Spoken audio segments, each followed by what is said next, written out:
Hey, what is up, everybody? I am here to give you another Read Aloud series for the WWE Championship. A look back at the. Hold on, let me start this again. So I'm here to give you another Read Aloud for the WWE Championship. A look back at the rich history of the WWE Championship, written by Kevin Sullivan. I was doing these a lot. I think I haven't done it since like last week. Because I fell out of it because I was doing school stuff, the return of the Massasoit Wrestling Corner. Um, so everything just kind of became a mess. I probably won't finish this before Night of Champions, but I will at least finish the book itself.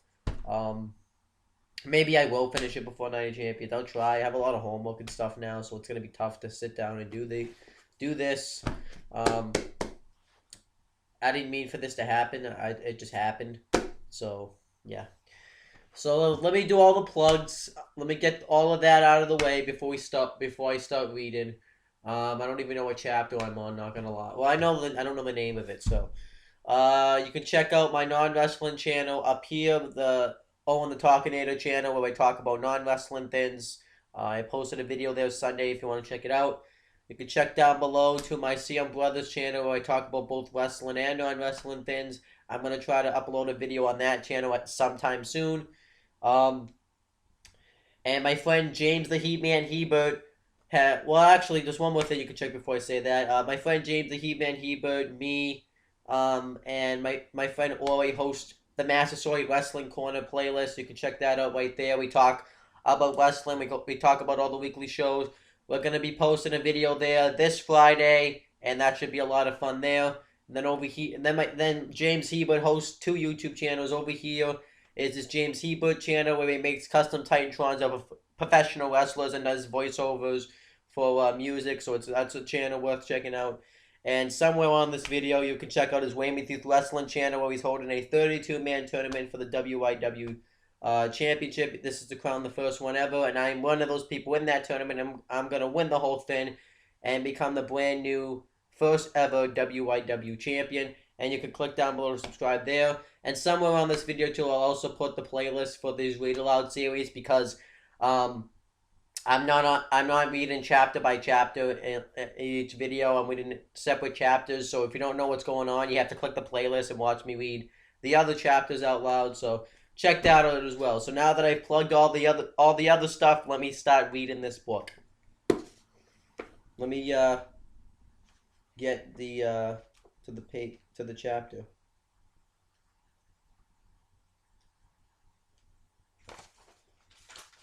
Which one am I on? Okay.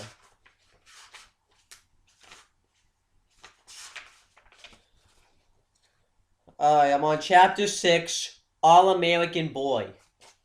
And there you can see there's one of the chapters. You can see Vincent Kennedy McMahon, who was a ring announcer at the time, and Bob Backlund as the WWF champion.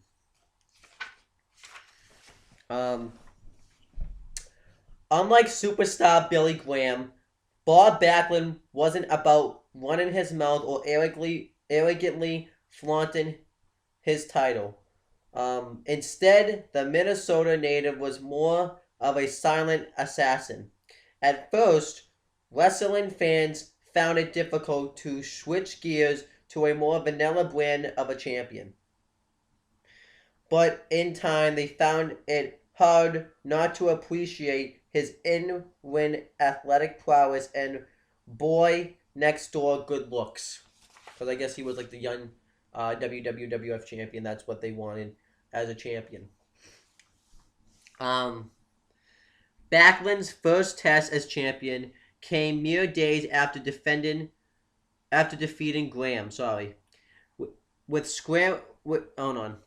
I fucking blow at reading. So, with company pride on the line, he squared off against NWA champion Harley Race in a rare winner-take-all title match. In the end, a 60-minute time limit draw prevented either championship from switching owners.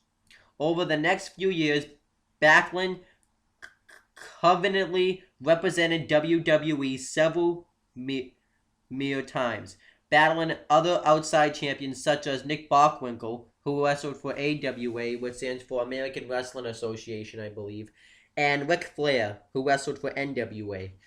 So that's pretty cool because this was still when the territories were kind of happening. They wanted to have, the people fight for the other belts, like this situation. So I think that's kind of cool. Within WWE, Bob Backlund was faced with equal superior competition. Athletes like Don Morocco, Sergeant Slaughter, George the Animal Steel, and Ken Patera, I think that says, all tried to take the champ down. But with manager Arnold Scanlon by his side, Backlund was a tough man to beat. I actually did check out some of Bob Backlund's matches as WWF champion at that time, and I think they're good matches. One of my favorite matches that he's had that I watched was his match against Pat Patterson in the steel cage match. I think that's actually a really good match.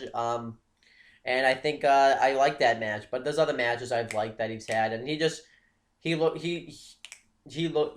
seems like that all-American wrestler that could probably tap you out at any time. Wasn't very good on the mic though. I see him nowadays. He's crazy on the mic. He really wasn't that good on the microphone. He was more of an in-ring based style. So let's continue. In November 1979, one competitor proved skill enough to pin the champ's shoulders to the mat. While on tour in Japan, Bob Backlund found himself on the losing end of a thrilling title defense against the great Antonio Inoki. While on the same tour, Backlund cashed in his rematch clause and regained the gold. The contest, however, was marred by outside interference, causing WWE President Hayashi Shinama to void Backlund's win and give the title back to Inoki. Being the proud competitor that he was, the Japanese legend refused to accept the gift in such a non-athletic manner, and as a result, the WWE Championship was temporarily vacated. So Antonio Inoki, I guess, is what they're telling me, a former WWF champion. So that's pretty cool. By 1983, Bob Backlund had distinguished himself as the second longest reigning champion of all time, an accomplishment that still holds true today. Around the same time, Vincent K. McMahon had purchased WWE from his father. So Vincent Kennedy McMahon. So now Vince owns the company. He purchased it from him. So now he has. So now now today's Vince Kennedy McMahon is running the WWE. The younger McMahon had aspirations of taking his new property global, which would eventually lead to Backlund's downfall. The highly motivated promoter being injected his roster with larger-than-life personalities that drew the attentions of fans worldwide within months. Names like Roddy Piper, Jesse the Body Ventura, and Hulk Hogan all became international sensations. So pretty much what they're saying is, when Vince was there, it was Bob Backlund kind of was tough because was tough to get a name, because I think Vince probably didn't see it. Vince McMahon didn't see like the body. He didn't really, because Vince McMahon really, what he wants is like the bustle guys, and Bob Backlund obviously didn't have that. So yeah. And then this is when Roddy Piper came in, Jesse the Body Ventura, and Hulk Hogan. So, I think Bob Backlund was doomed to fail at that point. And with each new name that was added to the roster, it became increasingly more clear that the All-American boy was going to have a tough time keeping up with the fresh faces. And here's a picture of the Iron Sheik right here, and his manager, I believe, is Classy Flooded Blasty, but I'm not exactly sure. That's a picture of the Iron Sheik. And there's a picture of Bob Backlund and Iron Sheik having a match. Backlund knew that all the new superstars walking around the WWE locker room represented a nearly impossible challenge for him. But after nearly 6 years with the goal... I guess what happened in that Antonio Inoki match was it was supposed to be vacated, but he handed it back to Bob Backlund. I guess that's what's happened. After nearly 6 years with the gold, he refused to stick his head in the sand. Instead, he chose to proudly defend against any of the most capable newcomers. One of the first to step forward was former AWA competitor, the Iron Sheik. 1 week prior to his showdown with the Iran superstar, Bob Backlund agreed to participate in a Persian Club Challenge. That seemingly safe decision ultimately led to his undoing. During the challenge, I don't know what that challenge is, by the way, the Sheik viciously attacked Backlund from behind, hit him about the neck and shoulder region with the oversized clubs. With just days remaining before their title match at Madison Square Garden, some questioned if Backlund would be able to compete. But being the fighting champion that he is, on December 26, 1983, Backlund defended the WWE Championship against the Iron Sheik. And this is now what happened in the match. Moments before the match officially got underway, the Iron Sheik again attacked Backlund from behind, targeting his injured left side.